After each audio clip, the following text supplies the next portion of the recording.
ناظرین، مالی سال 2021 اور 2022 کے بجٹ میں خواتین اور بیوٹی پارلر کے بزنس کو زبردست جھٹکا لگا ہے۔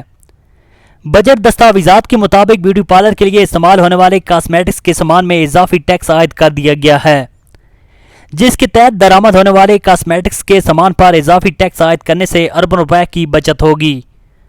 درآمد ہونے والے پرفیوم، شیمپو کے ٹیکس میں اضافہ کر دیا گیا ہے۔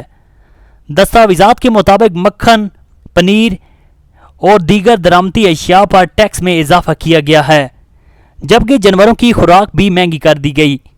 جانوروں کے لیے درآمد ہونے والی خوراک پر اضافی ٹیکس لگنے سے جانوروں کی قیمتوں میں زبردست اضافہ ہوگا، جس سے گوشت کی قیمتوں میں مزید اضافہ ہو جائے گا۔ آئندہ مالی سال 2021-2022 میں عوام کو کووڈ سے محفوظ رکھنے کے لیے تقریباً $1.1 ارب ویکسین کی درآمد پر خرچ کیے جائیں گے۔ ناظرین، اس ویڈیو کے بارے میں کمنٹ میں اپنی فیڈ بیک سے ضرور آگاہ کیجیے گا۔